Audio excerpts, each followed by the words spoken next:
New vacancy को लेकर के वीडियो के क्लिप भी आप लोगों ने भेजे। Hello everyone, welcome back to our channel. I hope आप सभी बहुत अच्छे होंगे, तैयारी बहुत बेहतरीन तरीके से कर रहे हैं। और समीक्षा अधिकारी, सहायक समीक्षा अधिकारी को लेकर के आप लोगों के अंदर बहुत सारी ऐसे जिज्ञासाएं हैं कि जब भी मैं समीक्षा अधिकारी पे बात करती हूँ, आप लोग जो है कहते हैं ना कि बहुत सारे क्वेश्चंस आ जाते हैं कि मैम ऐसा भी हो सकता है, ऐसा भी हो सकता है, क्या ये भी सिचुएशन है। और बहुत सारी स्टडी प्लान और सारी चीज़ें आप लोगों की बहुत सारी क्वेरीज आने लगती हैं। अगर मैं 2 मिनट लेट हो जाऊँ रिप्लाई देने में तो मेल्स भी आने लगते हैं। तो आप लोगों के समझ जो मोस्ट क्वेश्चन था अभी फिलहाल, कि जो थंबनेल में आपने अभी देख भी लिया, कि ये जो आपकी आरओ की भर्ती है ये फंस चुकी है क्या, क्योंकि अभी तक उनको दे देना चाहिए। जो है कुछ नहीं देते तो एटलीस्ट ये बता देते कि हाँ आपके एग्जाम्स कब होने हैं, क्या क्या प्रोसेस रहेगा, शिफ्ट 1 होगा या कैसे होगा, वो सारी चीज़ें आप लोगों को मैं बताना चाहती हूँ कि ये जेन्युइन एग्जाम फंसी हुई है। ये ऐसे कि कोर्ट में नहीं फंसी हुई है कि जो टीचरों की भर्ती कोर्ट में फंसती है उस तरह से, तो कुछ आप सबको पता है नहीं फंसी हुई है। ये आयोग ही लटका के रखा हुआ है। आयोग को पीसीएस जल्दी में करवाना था, क्योंकि पीसीएस उनका हम ऐसे रिदम नहीं होता, वो रिदम बना हुआ था कि हाँ ये 25, क्योंकि 26 वो अपना 25 में पीसीएस नहीं करवाते ना, 24 वाला। और आपको पता है कि उसमें एक मतलब 9 महीने के लिए उन्होंने बोला था कि प्रॉपर 9 महीने में पीसीएस क्लियर करवाते हैं। वैसे भी वो लेट हो चुका था, तो उनको प्रीलिम्स एटलीस्ट करवाना ही था, तो वो करवा लिया। लेकिन अभी जो उनका गठन हुआ कमेटी का, जो उनका कोई रिस्पॉन्स नहीं है। आप सबको पता है, ये सब कहने की कोई बात है नहीं, सबको आप सबको अच्छे से इसकी पता है चीजें। अब मैं आप लोगों को ये बताना चाहती हूँ कि जेन्युइन ही फंसी हुई है। मुझे तो कहीं कहीं ये लगता है कि फिर धरने देना पड़ेगा, या फिर हम लोग फिर से ट्वीट मेल करेंगे, तो फिर जाकर के 2 महीने वो तुरंत 1 महीने बाद प्रेशर में आकर के डेट देंगे। ये सारी चीजें माहौल ना बन जाए कि, क्योंकि हम लोग फिर तैयारी भी नहीं कर पाएंगे और आपके जो है डेट भी दे देंगे। तो इन सबको देखते हुए तैयारी अभी से कर लो, क्योंकि कुछ भी हो सकता है, कुछ भी हो सकता है, कुछ भी यहाँ संभव है ही नहीं। जो हम सोच रहे हैं वो है ही नहीं। हाँ, अनुमान लगाया जा सकता है, जैसे कि अप्रैल लास्ट में या जून स्टार्टिंग में आपके पेपर्स होने की संभावना है। आई नो, ठीक है, बट आपको पता है कि अगर सिचुएशन उल्टा हुई है, जैसे हमने जो है आपका तब 2024 में आपके 11 फरवरी को एग्जाम दिया था, ठीक है, तो उसमें हमको नहीं पता था ना कि नकल हो जाएगा। ठीक ऐसे ही आप सबको पता है कि क्या हो सकता है सिचुएशन, हमको नहीं पता है।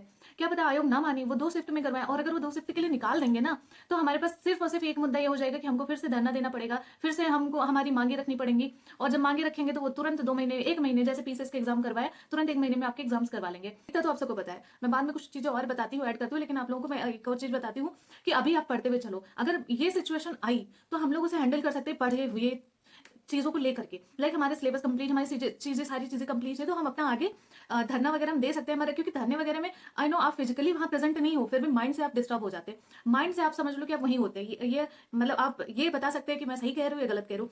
आप सब ने ये फेस किया होगा कि माइंड से, हमारा माइंड भले वहां रहो या ना रहो स्थल पे, लेकिन आप जो है आपका दिमाग वहीं रहता है, तो वो इतना डिस्टर्ब हो जाता है कि पढ़ाई वढ़ाई का तो सत्यानाश हो जाता है। तो इसीलिए अभी से कवर कर लो, क्योंकि आयोग का कुछ प्रत्यक्ष दिखाई नहीं दे रहा है कि उनकी मनसा क्या है।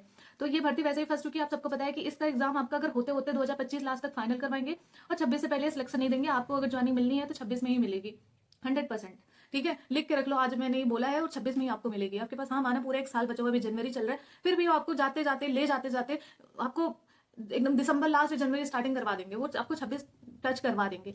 ठीक है, तो ये सारी चीजें समझ लो। लेकिन हाँ बस यही है कि एक बार लिस्ट में नाम आ जाता है तो फिर वो सुकून, वो तसल्ली, फिर कभी भी 2 सिलेक्शन कभी भी हमको लेके जाओ, लेकिन लिस्ट में नाम आना वो बहुत बड़ी बात होती है, और फिर वो खुशी अलग होती है। ठीक है, तो बस यही है कि आप लोग पढ़ते हुए चलो, कि आपको जो भी सिचुएशन फेस करना पड़े आपको वो बाखूबी आप कर लो। ये ना रहे कि हाँ मेरा भी कंप्लीट ही नहीं है, फिर से री एग्जाम, अभी थोड़ा डेट और आगे बढ़ा दो, ये सारे चक्कर मत रखना। ठीक है, आई होप आप लोग समझ गए होंगे कि मैं कहना क्या चाहती हूँ। अब आप लोगों को पता है कि हाँ जो आपकी वैकेंसी है, जो न्यू वैकेंसी को लेकर के बहुत सारे डिमांड आ रहे हैं। मैंने कई सारे वीडियो के क्लिप भी आप लोगों ने भेजे कि क्या मैम ये सारा ऐसा बोल रहे हैं कि आपको इसी साल 2025 में वैकेंसी देखने को मिल जाएगी। ऐसा कुछ भी नहीं है। वो अगर ऐसा बोल रहे हैं तो प्लीज ऐसा उनसे भी रिक्वेस्ट है, मत बोलिए। और आप लोगों से भी ये कहेंगे कि अभी नहीं है।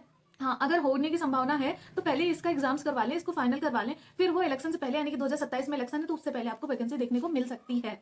हाँ, अगर उनका है, आयोग ने कुछ, क्योंकि आयोग का तो कुछ कह नहीं सकते, इस बार कैलेंडर आ जाएगा तो साफ साफ आपको पता चल जाएगा कि वैकेंसी आपको देंगे न्यू आरओ की या फिर नहीं देंगे। मुझे जहां तक लगता है कि आपको अगर वो देंगे तो 26 में आपको आरओ न्यू दे सकते हैं, क्योंकि 27 में इलेक्शन है। तो इसलिए अब अगर ये भर्ती लटकी ना होती तो हाँ एक संभावना थी कि आपको न्यू वैकेंसी आरओ की देखने को मिल सकती है। लेकिन अब ये भर्ती लटक गई है, इस भर्ती का कुछ नामों से निशान हो नहीं रहा है, इसलिए आपको इस साल तो मुझे लगता है मुश्किल है। ठीक है, लेकिन हाँ एक बार इलेक्शन से पहले आपको आरओ की भर्ती एक बार फिर से देखने को मिल सकती है।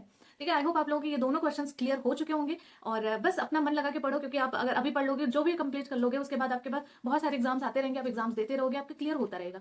ये प्राकृतिक का नियम है कि एक बार आप कंप्लीट कर लो, उसके बाद आपके एग्जाम्स क्लियर होते रहते हैं। तभी तो कहते हैं ना, एक सिलेक्शन के बाद लोगों के क्यों कैसे एग्जाम सारे क्लियर हो जाते हैं, ऐसे ही होते हैं, क्योंकि एक बार उन्होंने अच्छे से पढ़ लिए, अब उनके कोई भी एग्जाम्स नहीं रुकते हैं। तो ऐसे ही आप लोग एक बार अच्छे से पढ़ लो, उसके बाद कोई भी एग्जाम्स नहीं रुकेंगे। ठीक है, आई होप आप लोग समझ गए होंगे। तो चलो हम फिर नेक्स्ट वीडियो में मिलते हैं, तब तक के लिए जय हिंद।